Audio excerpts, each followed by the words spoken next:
Hello all welcome to my channel Telugu audio books my voice of sisters. నిన్న నేను చెప్పింది మీరెవరు వినలేదు కదా, నాకు అర్థమైంది. సర్లేండి, నెక్స్ట్ పాటలోకి వెళ్ళిపోదాం.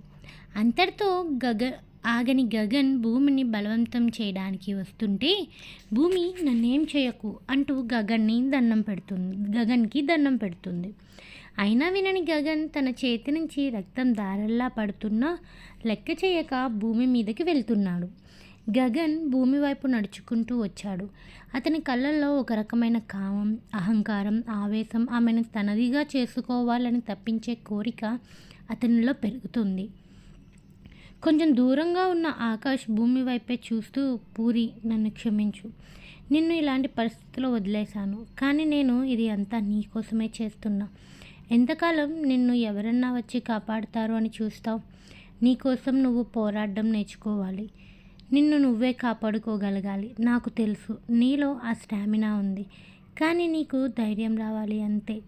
అందుకే నిన్ను ఇలాంటి పరిస్థితిలో వదిలి వచ్చాను. కానీ వాడు నిన్ను టచ్ చేయాలి అంటే ముందు నన్ను దాటి రావాలి. నిన్ను టచ్ చేయనంత వరకే వాడు బతుకుతాడు అనుకుంటూ ఆకాష్ కోపాన్ని అతని చేతిలో ఉన్న ఐరన్ రాడ్ బెండ్ అయిపోయింది. కన్నుల్లోంచి నీరు దారల్లా ప్రవహిస్తున్నాయి. ఆ కృష్ణుడు రాధలోని లోపాలని తనంతట తానే అధిగమించేలా చేసినట్లు నేను నీ వెన్నంటే ఉంటూ నీలో బలహీనతలతో పోరాడేలా మార్చుకుంటాను అనుకుంటాడు ఆకాష్ మనసులో. అప్పటి వరకు ఆకాష్ వచ్చి తనని కాపాడుతాడు అని ఎదురు చూసిన భూమి ఆకాష్ జాడ కనపడిపోవడంతో భూమి భయాందోళనలో ఉంది. కానీ భూమి ఇక వెనక్కి తగ్గే ఆలోచనలు చేయలేదు. భూమి తన శరీరాన్ని చీరతో కప్పుకుంటూ అతని వైపు సూటిగా చూసింది. భూమి చిన్నపిల్లలా మొండికేసి, ఇంతవరకు తెచ్చుకున్నావు, ఎప్పుడన్నా నా కోరిక తీర్చి నాతో ఉంటే నిన్ను మహారాణిలా చూసుకుంటా అంటూ భూమి వైపు నడిచాడు గగన్. అతని కళ్ళల్లో భూమి మీద ఉన్న కోరిక ఆమెకి సూటిగా తెలుస్తుంది. వెంటనే భూమి కోపంగా, గగన్, ఒక్క అడుగు ముందుకేస్తే నిన్ను చంపడానికి నాకు ఒక క్షణం కూడా పట్టదు అంటూ గట్టిగా అరిచింది భూమి. భూమి మాటలకి గగన్ కాస్త నిశ్చలంగా నిలిచాడు. ఆమె గళంలో ఉన్న ఆత్మవిశ్వాసం, కోపం గగన్ మెదడును కుదిపేసింది. కొంచెం గట్టిగా నవ్వాడు. నువ్వా, నన్ను చంపుతావా అంటూ గగన్ గట్టిగా నవ్వాడు. చూడు భూమి, నిన్ను ఓన్ చేసుకోవడం నా హక్కు. నువ్వెంతగా ట్రై చేసినా నా నుంచి ఇంకా తప్పించుకోలేవు అంటాడు గగన్ భూమి వైపు సూటిగా చూస్తూ. ఎలా కనిపిస్తున్నా గగన్ నీకు? నేను బలహీనంగా కనిపిస్తున్నానా? నన్ను తక్కువ అంచనా వేస్తున్నావు గగన్. నీ బెదిరింపులకి లొంగిపోతా అనుకుంటున్నావా అని కన్నీళ్లను తుడుచుకుంటూ అంది భూమి.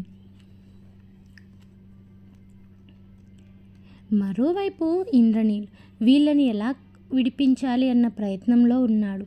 తనకి తెలిసిన వారందరికీ కాల్స్ చేసి మాట్లాడుతున్నాడు. అప్పుడే ఇంద్రనీల్కి కాల్ వస్తుంది. ఇంద్రనీల్, నీ భార్య, కొడుకు, కోడలు ఇప్పుడు నా ఆధీనంలో ఉన్నారు. నువ్వు వారిని విడిపించాలి అనుకుంటే 5 నిమిషాల్లో నీ దగ్గరకు ఒక బ్లాక్ కార్ వస్తుంది. సైలెంట్గా వచ్చి ఆ కార్ ఎక్కువ అని చెప్తాడు అవతల నుంచి. అతను చెప్పినట్లే కార్ ఆగగానే ఏమీ ఆలోచించకుండా కార్ ఎక్కేశాడు ఇంద్రనీల్. కార్ ఎక్కగానే ఫేస్ కూడా కవర్ చేసుకొని ఫుల్ బ్లాక్ కలర్ డ్రెస్ వేసుకున్న కొందరు ఇంద్రనీల్ని గన్స్ గురిపెట్టి ఇంద్రనీల్ దగ్గర ఉన్న ఫోన్, పర్స్ అన్నీ తీసేసుకుంటారు. ఆ గన్తో గట్టిగా కొట్టేసరికి స్పృహ కోల్పోతాడు ఇంద్రనీల్. కొద్దిసేపటికి కళ్ళు స్లోగా ఓపెన్ చేసి చుట్టూ చూస్తాడు. గాయపడిన స్థితిలో ఇంద్రనీల్ మోకాళ్ళపై కూర్చున్నాడు. తలలోంచి కొద్దిగా రక్తం కారుతుంది. అతని పెదవు అంచున్న నుండి రక్తం కారుతుంది. అతని చేతుల వెనుకకు కట్టి ఉన్నాయి. అతని శరీరంపై కూడా గాయాలు ఉన్నాయి. ఇంద్రనీల్ ముందు బైరా కుర్చీలో కూర్చున్నాడు. ఏమనుకున్నావు? నువ్వు నా వెనుక ఆటలాడతావా? నా భార్య కొడుకుని నీ భార్య కొడుకు కలిసి హింసిస్తారా అంటాడు బైరా. ఒకప్పుడు నన్ను నాశనం చేయాలని ప్లాన్ చేశావు. నాకు తెలీదు అనుకున్నావు. నాకు తెలిసినా నేను వదిలేశాను. కానీ ఇప్పుడు నా కుటుంబం జోలికొస్తావా? చూడు ఇంద్రనీల్, నీ భార్య పిల్లలను వదిలి నా దగ్గరికి రమ్మని నేను చేసే ఇల్లీగల్ పనులను మెయింటైన్ చేయమని చెప్పాను. నీ కంపెనీని నాకు అప్పచెప్పి నా భార్య నీపై మోజు పడింది అని తనని సంతోషంగా చూసుకోమని చెప్తే నువ్వు నా మాట వినలేదు. అప్పుడే నా భార్య మాట విని ఉంటే నా భార్య మోజు తీరిపోగానే నువ్వు నీ పెళ్ళాం పిల్లల దగ్గరికి వెళ్ళిపోయేవాడివి. బెట్టు చేసావు. ఇన్నాళ్ళు నా భార్యకి బానిసలా బతికావు అంటూ బైరా ఇంద్రనీల్ జుట్టు పట్టుకొని తన ముఖాన్ని పైకెత్తాడు. కానీ అతను ఒక్కసారిగా క్షణం షాక్ అయ్యాడు. ఎందుకంటే గాయపడిన ఇంద్రనీల్ ముఖంలో చిరునవ్వు ఉంది. ఇంద్రనీల్ నవ్వుతూ, నువ్వు చెప్పింది నిజమే బైరా. నువ్వు ఇప్పటికే అదే పొగరు అహంకారం కలిగి ఉన్నావు. కానీ నా కొడుకు ఇప్పుడు అప్పటిలా చిన్నవాడు కాదు. అతను చాలా మారిపోయాడు. ఆల్రెడీ ఆకాష్ మార్పు నిన్నే ఎక్కువ ప్రభావితం చేసింది. ఆకాష్ పెరిగి పెద్దవాడై నీ సామ్రాజ్యాన్ని నాశనం చేశాడు అంటూ కాస్త గర్వంగా చెప్పాడు ఇంద్రనీల్.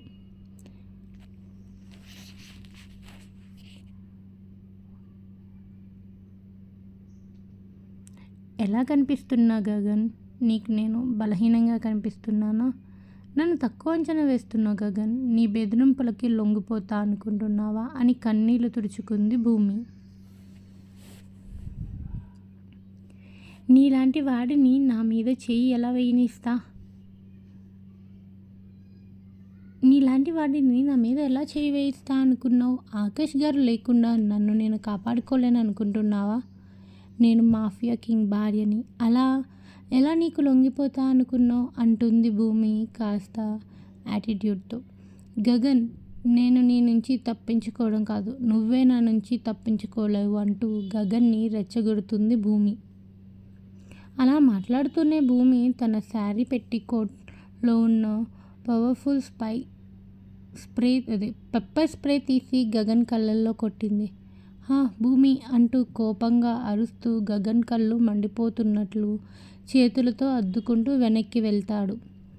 ఈ ఛాన్స్ను ఉపయోగించుకున్న భూమి తన వెనకాల పక్కనే పడున్న కర్రను తీసుకుంది. నువ్వు నా శరీరాన్ని గెలవగలవు, కానీ నా మనస్సుని కాదు. నేను ఒక బలహీనమైన అమ్మాయి. నీ బెదిరింపులకి భయపడి నీకు లొంగిపోతా అనుకుంటున్నావు, కానీ నేనెప్పుడు నీ సొంతం కాను. గగన్ కళ్ళు తుడుచుకుంటూ ఉండగానే భూమి అతని తల మీద గట్టిగా కొట్టింది. అప్పటి వరకు కళ్ళు మండుతుంటే కళ్ళను తుడుచుకుంటున్న గగన్ తల మీద గట్టిగా తగలగానే తలని గట్టిగా పట్టుకున్నాడు. రక్తం గగన్ ముఖం మీద కారుతుంది. గగన్కి షాక్. భూమి నుండి ఇలాంటి ప్రతిఘటన వస్తుందని అస్సలు ఊహించలేదు గగన్.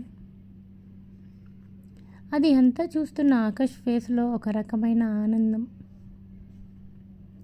కింద పడి ఉన్న గగన్ ముందు చేతిలో కర్ర పట్టుకొని నిలబడి అతన్నే చూస్తూ, ఏమన్నావు? నన్ను ప్రేమిస్తున్నావా? ప్రేమ అంటే మనం ప్రేమించే వాళ్ళు ఎక్కడ ఉన్నా సంతోషంగా ఉండాలి అని అనుకోవాలి. కానీ నువ్వేం చేస్తున్నావో చూడు. ప్రేమ పేరుతో వేధిస్తున్నావు. నా భర్త గురించి నోటికి వచ్చినట్లు మాట్లాడావు కదా. నా భర్త కంటి చూపులో తెలిసిపోతుంది అతను నా మీద ఉన్న ప్రేమ. నా భర్తకి నీలా యాక్ట్ చేయడం రాదు. ముక్కుసూటి మనిషి. నీలా మోసం చేయడం తెలియదు. ఇష్టం లేకుండా పెళ్లి చేశారు. ఎవరన్నా అలానే ఉంటారు. అమ్మాయి ఉంది కదా అని అడ్వాంటేజ్ తీసుకోలేదు. అదే నువ్వైతే ఆ అమ్మాయిని వాడుకునేవాడివి. నీతో నా భర్తకి పోలికేంటి? నా భర్త నా దృష్టిలో దేవుడు. నేను బతికి ఉండగా నా మనసులో ఇంకొకరు రారు అంటుంటే గగన్ తడబడ్డాడు. భూమి మాటల్లో ధైర్యం, ఆత్మవిశ్వాసం అతన్ని వెనక్కి తగ్గించేవి కాదు, కానీ తన నడవడికపై ప్రశ్నించుకునేలా చేశాయి. నువ్వు మగాడివైతే నీ ప్రేమను నాపై బలవంతం చెయ్యొద్దు. నిజమైన ప్రేమ గెలుస్తుంది గగన్. కానీ నీది ప్రేమ కాదు, కోరిక. ఇకనైనా మారు. నిజమైన ప్రేమ అంటే పక్కన ఉన్నా లేకపోయినా నా వాళ్ళు ఉన్నారు అన్న ధైర్యం రావాలి అంటుంటే తట్టుకోలేని గగన్ ఒక్కసారే భూమి కాల్ని పట్టి లాగేస్తాడు. హఠాత్తుగా జరిగిన దానికి భూమి అదురుగా కింద పడిపోతుంది. తలకి నేల గట్టిగా తగలడంతో భూమి తల నుండి రక్తం వస్తుంది.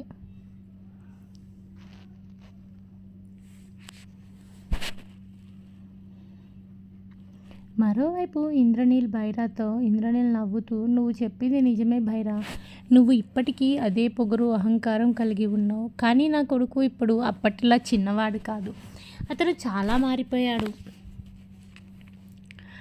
ఆల్రెడీ ఆకాష్ మార్పు నిన్నే ఎక్కువ ప్రభావితం చేసింది. ఆకాష్ పెరిగి పెద్దవాడై నీ సామ్రాజ్యాన్ని నాశనం చేశాడు. ఇంద్రనీల్ మాటలు అతని నవ్వు చూసి భైరా కోపం ఆవేశం అతని కోపం ఆకాశాన్ని తాకింది. అతను నిజంగా చాలా కోపంగా ఉన్నాడు. ఎంత కోపంగా ఉన్నా సరే ఇంద్రనీల్ మాటలు అతన్ని నిశ్శబ్దంగా ఉంచాయి. ఎందుకంటే అతనికి ఇంద్రనీల్ ఏం మాట్లాడుతున్నాడో అర్థం కాలేదు. ఆకాష్ నిజంగా భైరా సామ్రాజ్యాన్ని నాశనం అవ్వడానికి కారణమయ్యాడా అనే ఆలోచనలో ఉన్నాడు. అప్పుడే ఇంద్రనీల్, ఏంటి బైరా, నీకు ఇంకా ఆకాష్ ఎవరో అర్థం కాలేదా అంటూ అడిగాడు. బైరా అనుమానంగా చూస్తున్నాడు ఇంద్రనీల్ వైపు. గత 5 సంవత్సరాలుగా నీ ప్రతి అడుగునికి ఆటంకంగా మారిన రావణే ఆకాష్ అంటాడు ఇంద్రనీల్ చాలా ప్రౌడ్గా. ఆకాష్ మొదట ఈ కొన్ని సంవత్సరాలలో భారతదేశం వెలుపలని కనెక్షన్లను, నువ్వు చేసే ఇల్లీగల్ డీల్స్ అన్నీ నాశనం చేశాడు. అమెరికా, సింగపూర్, ఇటలీ ఇలా నీ ప్రతి పనికి ఆకాష్నే అడ్డు వచ్చాడు. నీ పార్ట్నర్స్ని చంపింది కూడా ఆకాష్నే. ఇప్పుడు ఆకాష్ ఇండియాలో కూడా నీ నెట్వర్క్ నాశనం చేయడం ప్రారంభించాడు. మొదట దుబాయ్ నుంచి వస్తున్న నీ ఇల్లీగల్ మాల్స్ తన కంట్రోల్లోకి తీసుకున్నాడు. నీ ప్రతి మూవ్ని ఒక కంట కనిపెడుతున్నాడు. అందుకే ఆకాష్ గత సంవత్సరంగా తను మాఫియా ఫోర్స్ ఇన్ఫ్లుయెన్స్ యూజ్ చేయడం లేదు. నీకే డౌట్ రాకుండా తన పని తాను చేసుకుంటున్నాడు అన్నాడు. ఇప్పటి వరకు ఆకాష్ ఎందుకు ఇంత సైలెంట్గా ఉన్నాడో అంతా రివీల్ చేశాడు ఇంద్రనీల్. కోపంగా పిడికిలు బిగించి ఇంద్రనీల్ ముక్కు మీద గట్టిగా గుద్దాడు భైరా. మరోవైపు గగన్ గట్టిగా కాళ్ళాగడంతో భూమి ఆదమర్పుగా కింద పడిపోతుంది. భూమి తల నుంచి రక్తం వస్తుంది. వెంటనే ఆకాష్ సింహంలా గగన్ మీదకి ఉరుకుతాడు. ఆకాష్ చేతిలో కత్తి చూసిన గగన్ కింద పడి ఉన్న భూమి తల నుంచి రక్తం రావడంతో భయపడి వెనక్కి వెళ్తున్నాడు. ఆకాష్ భూమి దగ్గరికి వెళ్ళి భూమి ఫేస్ పట్టుకొని కదుపుతాడు. భూమి తలకి గట్టిగా దెబ్బ తగలడంతో స్పృహ కోల్పోతుంది. భూమిని చూసి కోపం వచ్చిన ఆకాష్ భూమి తల కిందకి ఉంచి గగన్ వైపు దూసుకెళ్తాడు. ఆ సమయంలో ఆకాష్ నిజంగానే అసురుడిలా ఉన్నాడు. గగన్ వెంటపడి పట్టుకోవడానికి ట్రై చేస్తూనే ఉన్నాడు. గగన్ వీపుకి ఆకాష్ చేయి బలంగా తగులుతుంది. అయినా గగన్ ఆకాష్ నుంచి దూరంగా పరిగెత్తడానికి ట్రై చేస్తూనే ఉన్నాడు. గగన్ ఆకాష్ చేతికి దొరికిన ప్రతిసారి ఆకాష్ చేతిలో చిత్తుగా తన్నులు తింటున్నాడు. ఆకాష్ గగన్ని గాల్లోకి ఎగిరి ఒక తన్నేసరికి గోడకి గుద్దుకొని రక్తం కక్కుకుంటాడు. ఇది నువ్వు భూమి చీర లాగినందుకు. పక్కనే ఉన్న కర్ర తీసుకొని గగన్ని ఆపకుండా కొట్టి అలసిపోయి, ఇది నువ్వు తన బ్లౌజ్ లాగినందుకు అంటూ కింద రక్తం అడుగులో పడి ఉన్న గగన్ చేతిని ఆకాష్ తన కాలి కింద నలుపుతూ, నా భూమిని తాకాలి అని చూసిన ఈ చేతులు ఇంకా పనిచేయకూడదు అంటాడు. ఇంతలో భూమి చిన్నగా కదిలినట్లు అనిపిస్తుంది. వెంటనే చలించిన ఆకాష్, ఇది కాదు, ఆగు అని చెప్పి వేరొక గదిలోకి వెళ్ళి చేతికి కత్తి గుచ్చుకొని రక్తం కారడం వల్ల స్పృహ కోల్పోయిన విజయాన్ని తీసుకువచ్చి గగన్ ఎదురుగా ఉంచి, నా భూమిని సొంతం చేసుకోవాలని చూసిన నీకు మరణం ముంచుకొచ్చింది. భూమి కేవలం నాది, తన పేరు కూడా నీకు వినపడదు. ఇంకా ఇదే నీ అంతం, నీ చావు. భూమి చేతుల్లో నీ తల్లి చావు నా తల్లి చేతిలో అనుకున్నా, కానీ ఇద్దరి బదులు మీ చావు ఈ రావణ్ చేతిలో అంటూ గట్టిగా నవ్వి పక్కనే ఉన్న కిరోసిన్ వాళ్ళ మీద పోసి చేతిలో ఉన్న కర్రని అక్కడ ఉన్న పవర్ బ్లాక్స్ మీద గట్టిగా విసురుతాడు. వెంటనే మంటలు వ్యాపించాయి. ఆకాష్ ఆ మంటలు దాటుకుంటూ భూమి వైపు పరిగెత్తాడు. భూమి దగ్గరికి వచ్చి ఆకాష్ ప్యాంట్కి అంటుకున్న అగ్నిని చేతితో దులుపుకొని కింద ఉన్న భూమిని చేతుల్లోకి తీసుకుంటాడు. అప్పుడే అమ్మా అంటూ గట్టిగా గగన్ కేకలు వినిపిస్తాయి. అటు చూసి మంటల్లో కాలుతున్న వారిని చూసి నీ చాప్టర్ క్లోజ్ గగన్ అనుకొని భూమిని అక్కడి నుంచి ఎత్తుకొని కార్ దగ్గరికి తీసుకువచ్చి కారులో పడుకోబెట్టి ఆకాష్ షర్ట్ తీసి భూమికి వేసి కార్ని హాస్పిటల్ వైపు తిప్పాడు ఆకాష్. కార్ డ్రైవ్ చేస్తున్నాడే కానీ ఆకాష్ మనసు అంతా భూమిపైనే ఉంది. పక్కనే సీట్లో కదలిక లేకుండా పడి ఉన్న భూమి చేతి మీద చేయి వేసి, పూరి నేను నిన్ను బతికించుకుంటాను, నువ్వు నా ప్రాణం, నువ్వు లేకుండా నేను ఎలా ఉండగలను?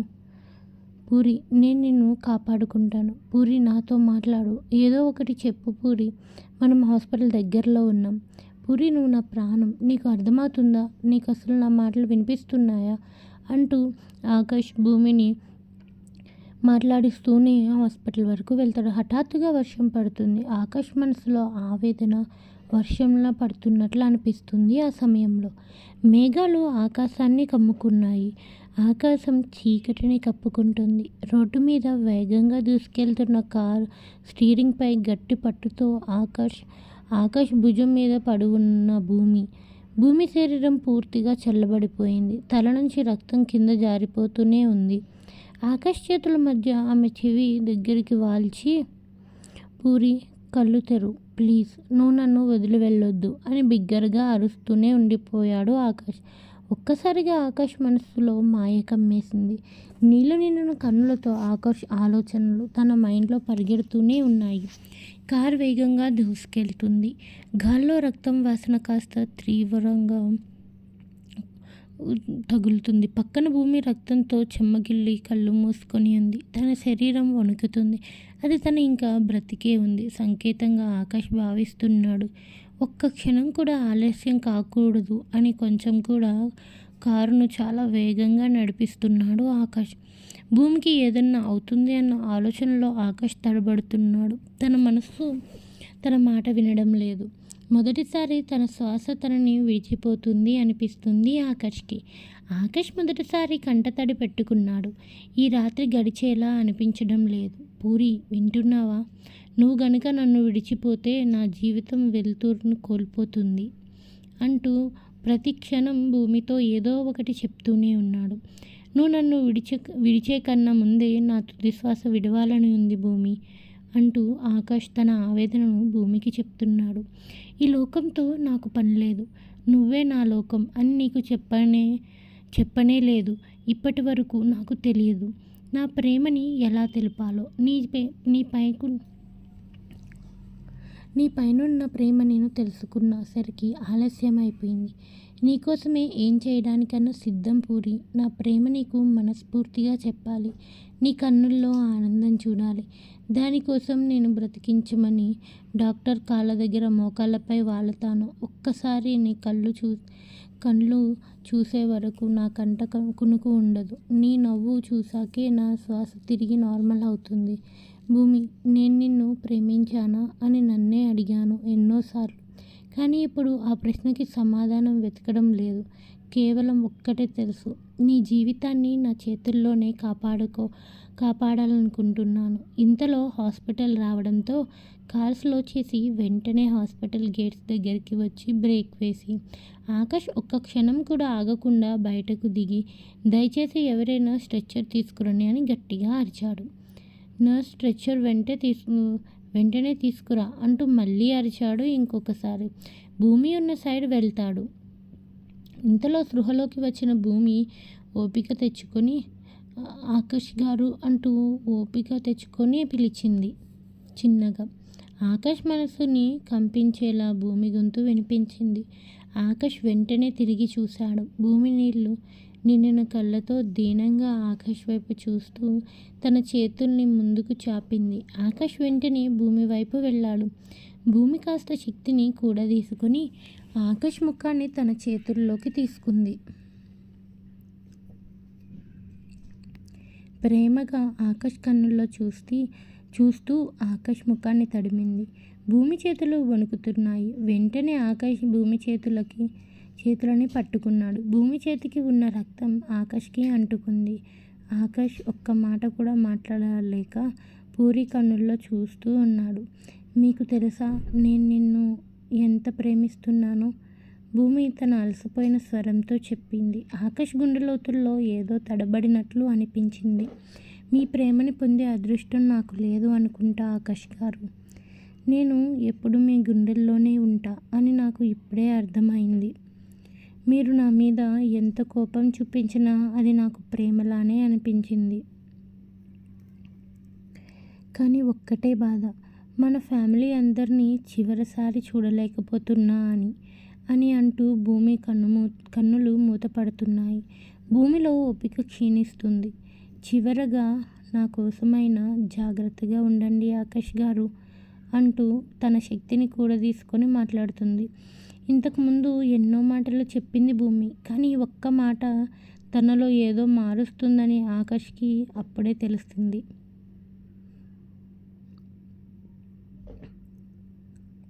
ఆకాష్లో భయం మొదలైంది. ఇంతకీ భూమికి ఏమై ఉంటుందంటారు?